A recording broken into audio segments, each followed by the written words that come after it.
Step 4. Made a searching and fearless moral inventory of ourselves. Creation gave us instincts for a purpose.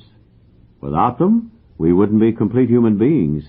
If men and women didn't exert themselves to be secure in their persons, made no effort to harvest food or construct shelter, there would be no survival. If they didn't reproduce, the earth wouldn't be populated. If there were no social instinct, if men cared nothing for the society of one another, there would be no society. So, these desires for the sex relation, for material and emotional security, and for companionship are perfectly necessary and right, and surely God-given. Yet these instincts, so necessary for our existence, often far exceed their proper functions. Powerfully, blindly, many times subtly, they drive us, dominate us, and insist upon ruling our lives. Our desires for sex, for material and emotional security, and for an important place in society often tyrannize us. When thus out of joint, man's natural desires cause him great trouble, practically all the trouble there is. No human being, however good, is exempt from these troubles. Nearly every serious emotional problem can be seen as a case of misdirected instinct. When that happens, our great natural assets, the instincts, have turned into physical and mental liabilities. Step 4 is our vigorous and painstaking effort to discover what these liabilities in each of us have been and are. We want to find exactly how, when, and where our natural desires have warped us. We wish to look squarely at the unhappiness this has caused others and ourselves.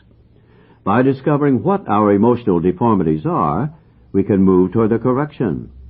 Without a willing and persistent effort to do this, there can be little sobriety or contentment for us.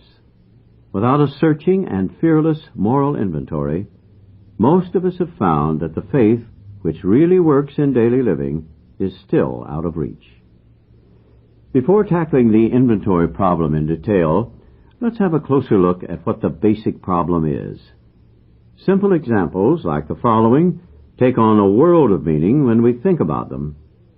Suppose a person places sex desire ahead of everything else. In such a case, this imperious urge can destroy his chances for material and emotional security, as well as his standing in the community. Another may develop such an obsession for financial security that he wants to do nothing but hoard money. Going to the extreme, he can become a miser, or even a recluse who denies himself both family and friends. Nor is the quest for security always expressed in terms of money. How frequently we see a frightened human being determined to depend completely upon a stronger person for guidance and protection. This weak one, failing to meet life's responsibilities with his own resources, never grows up. Disillusionment and helplessness are his lot. In time, all his protectors either flee or die, and he is once more left alone and afraid. We have also seen men and women who go power-mad, who devote themselves to attempting to rule their fellows. These people often throw to the winds every chance for legitimate security and a happy family life. Whenever a human being becomes a battleground for the instincts, there can be no peace. But that is not all of the danger. Every time a person imposes his instincts unreasonably upon others, unhappiness follows. If the pursuit of wealth tramples upon people who happen to be in the way, then anger, jealousy, and revenge are likely to be aroused. If sex runs riot, there is a similar uproar. Demands made upon other people for too much attention, protection, and love can only invite domination or revulsion in the protectors themselves. Two emotions quite as unhealthy as the demands which evoke them. When an individual's desire for prestige becomes uncontrollable, whether in the sewing circle or at the international conference table, other people suffer and often revolt. This collision of instincts can produce anything from a cold snub to a blazing revolution. In these ways we are set in conflict, not only with ourselves, but with other people who have instincts too. Alcoholics especially should be able to see that instinct run wild in themselves is the underlying cause of their destructive drinking. We have drunk to drown feelings of fear, frustration, and depression. We have drunk to escape the guilt of passions, and then have drunk again to make more passions possible. We have drunk for vainglory, that we might the more enjoy foolish dreams of pomp and power. This perverse soul sickness is not pleasant to look upon. Instincts on rampage balk at investigation. The minute we make a serious attempt to probe them, we are liable to suffer severe reactions. If temperamentally we are on the depressive side, we are apt to be swamped with guilt and self-loathing. We wallow in this messy bog, often getting a misshapen and painful pleasure out of it. As we morbidly pursue this melancholy activity, we may sink to such a point of despair that nothing but oblivion looks possible as a solution. Here, of course, we've lost all perspective, and therefore all genuine humility. For this is pride in reverse. This is not a moral inventory at all. It is the very process by which the depressive has so often been led to the bottle and extinction. If, however, our natural disposition is inclined to self-righteousness or grandiosity, our reaction will be just the opposite. We will be offended at AA's suggested inventory. No doubt we shall point with pride to the good lives we thought we led before the bottle cut us down. We shall claim that our serious character defects, if we think we have any at all, have been caused chiefly by excessive drinking. This being so, we think it logically follows that sobriety, first, last, and all the time, is the only thing we need to work for. We believe that our one-time good characters will be revived the moment we quit alcohol. If we were pretty nice people all along except for our drinking, what need is there for a moral inventory now that we are sober? We also clutch at another wonderful excuse for avoiding an inventory. Our present anxieties and troubles, we cry, are caused by the behavior of other people, people who really need a moral inventory. We firmly believe that if only they'd treat us better, we'd be all right. Therefore, we think our indignation is justified and reasonable, that our resentments are the right kind. We aren't the guilty ones. They are. At this stage of the inventory proceedings, our sponsors come to the rescue. They can do this, for they are the carriers of AA's tested experience with Step 4. They comfort the melancholy one by first showing him that his case is not strange or different, that his character defects are probably not more numerous or worse than those of anyone else in AA. This the sponsor promptly proves by talking freely and easily and without exhibitionism about his own defects, past and present. This calm yet realistic stock-taking is immensely reassuring. The sponsor probably points out that the newcomer has some assets which can be noted along with his liabilities. This tends to clear away morbidity and encourage balance. As soon as he begins to be more objective, the newcomer can fearlessly, rather than fearfully, look at his own defects. The sponsors of those who feel they need no inventory are confronted with quite another problem. This is because people who are driven by pride of self unconsciously blind themselves to their liabilities. These newcomers scarcely need comforting.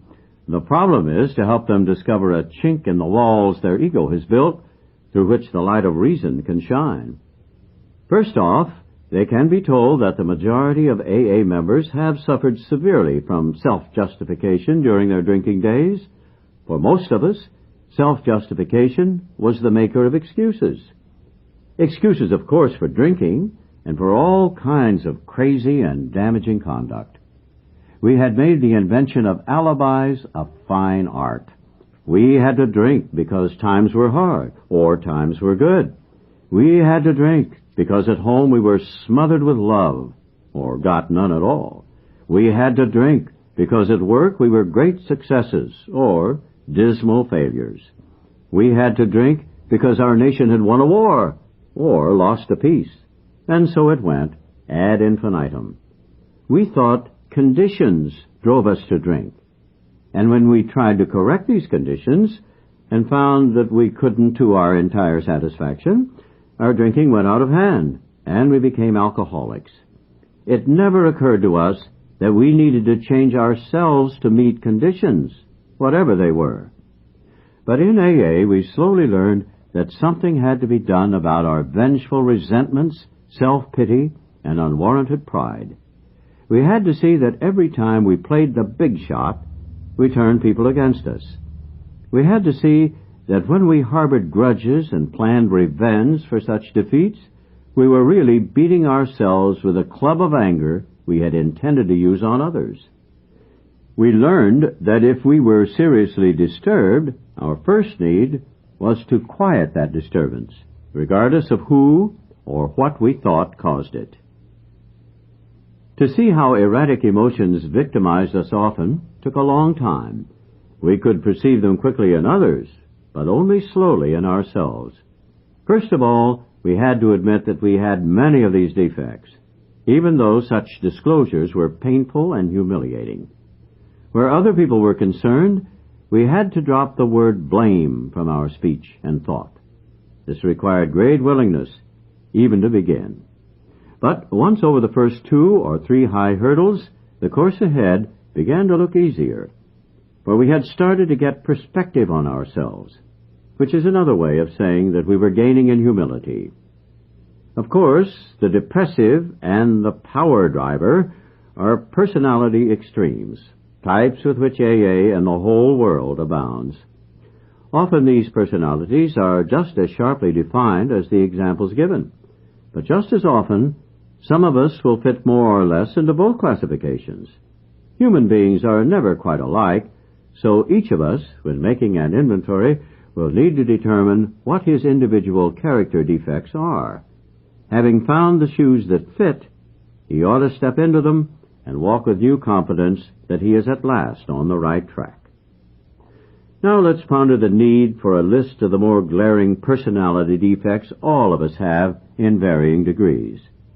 To those having religious training, such a list would set forth serious violations of moral principles. Some others will think of this list as defects of character. Still others will call it an index of maladjustments. Some will become quite annoyed if there is talk about immorality, let alone sin. But all who are in the least reasonable will agree upon one point, that there is plenty wrong with us alcoholics, about which plenty will have to be done if we are to expect sobriety, progress, and any real ability to cope with life. To avoid falling into confusion over the names these defects should be called, let's take a universally recognized list of major human failings. The 7 deadly sins of pride, greed, lust, anger, gluttony, envy, and sloth. It is not by accident that pride heads the procession, for pride leading to self-justification and always spurred by conscious or unconscious fears is the basic breeder of most human difficulties, the chief block to true progress. Pride lures us into making demands upon ourselves or upon others which cannot be met without perverting or misusing our God-given instincts. When the satisfaction of our instincts for sex, security, and society becomes the sole object of our lives, then pride steps in to justify our excesses. All these failings generate fear, a soul sickness in its own right. Then fear, in turn, generates more character defects. Unreasonable fear that our instincts will not be satisfied drives us to covet the possessions of others, to lust for sex and power, to become angry when our instinctive demands are threatened, to be envious when the ambitions of others seem to be realized while ours are not. We eat, drink, and grab for more of everything than we need, fearing we shall never have enough. And with genuine alarm at the prospect of work, we stay lazy. We loaf and procrastinate, or, at best, work grudgingly and under half steam. These fears are the termites that ceaselessly devour the foundations of whatever sort of life we try to build. So, when AA suggests a fearless moral inventory, it must seem to every newcomer that more is being asked of him than he can do. Both his pride and his fear beat him back every time he tries to look within himself. Pride says, "You need not pass this way," and fear says, "You dare not look." But the testimony of AAs who have really tried a moral inventory is that pride and fear of this sort turn out to be bogeymen, nothing else. Once we have a complete willingness to take inventory and exert ourselves to do the job thoroughly, a wonderful light falls upon this foggy scene. As we persist, a brand new kind of confidence is born, and the sense of relief at finally facing ourselves is indescribable. These are the first fruits of Step 4. By now, the newcomer has probably arrived at the following conclusions: that his character defects, representing instincts gone astray, have been the primary cause of his drinking and his failure at life; that unless he is now willing to work hard at the elimination of the worst of these defects, both sobriety and peace of mind will still elude him; that all the faulty foundation of his life will have to be torn out and built anew on bedrock. Now willing to commence the search for his own defects, he will ask, "Just how do I go about this? How do I take inventory of myself?" Since Step 4 is but the beginning of a lifetime practice, it can be suggested that he first have a look at those personal flaws which are acutely troublesome and fairly obvious.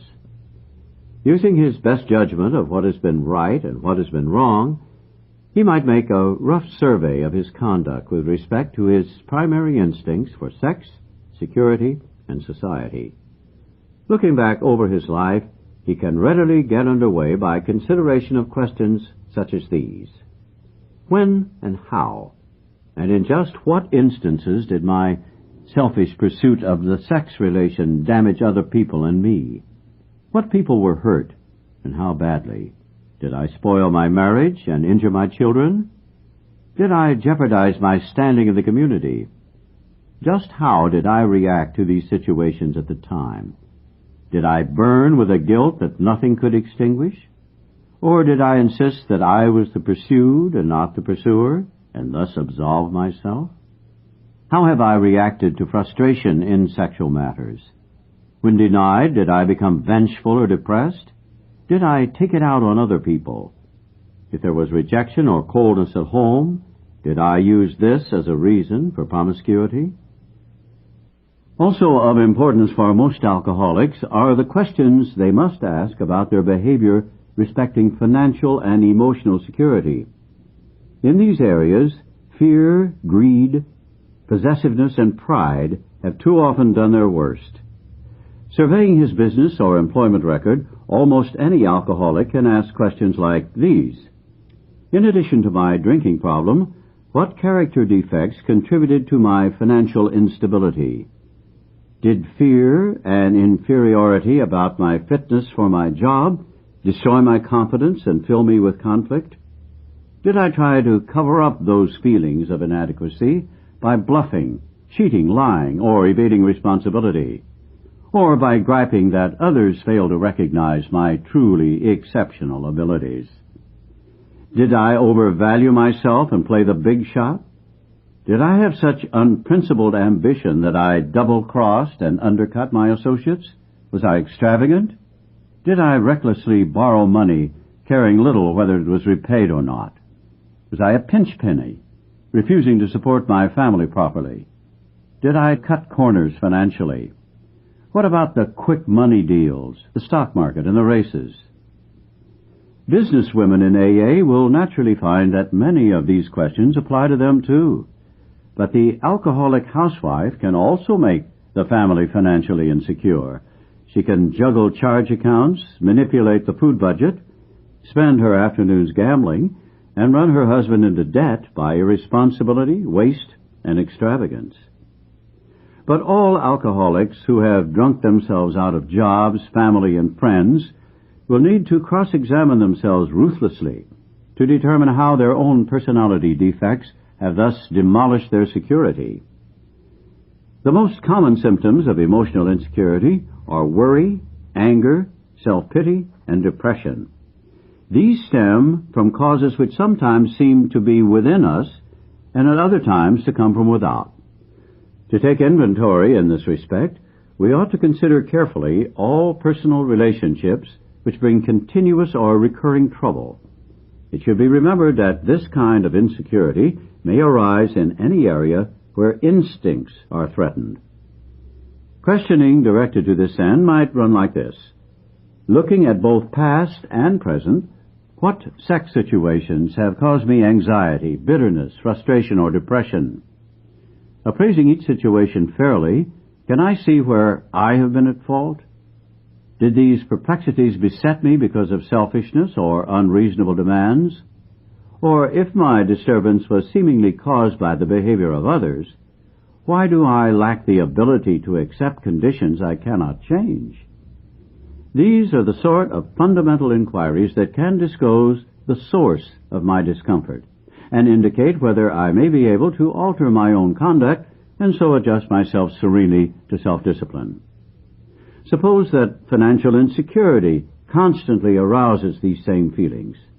I could ask myself, to what extent have my own mistakes fed my gnawing anxieties?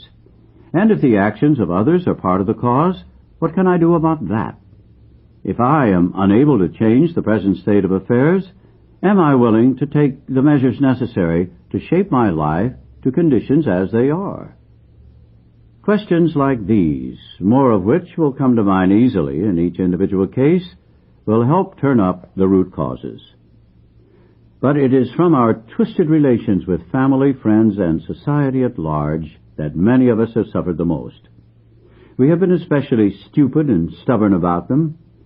The primary fact that we fail to recognize is our total inability to form a true partnership with another human being.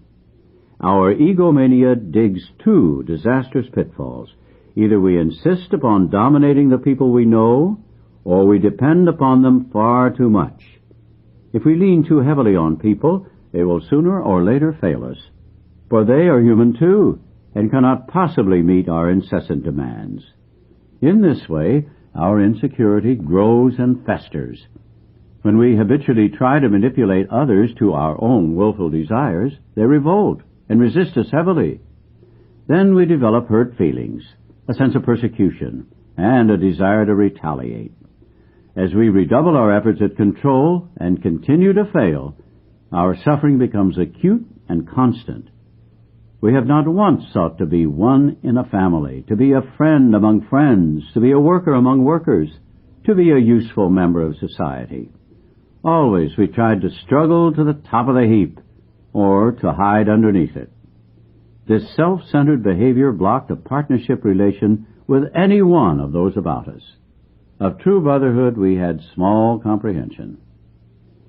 Some will object to many of the questions posed because they think their own character defects have not been so glaring. To these it can be suggested that a conscientious examination is likely to reveal the very defects the objectionable questions are concerned with. Because our surface record hasn't looked too bad, we have frequently been abashed to find that this is so simply because we have buried these self-same defects deep down in us under thick layers of self-justification. Whatever the defects, they have finally ambushed us into alcoholism and misery.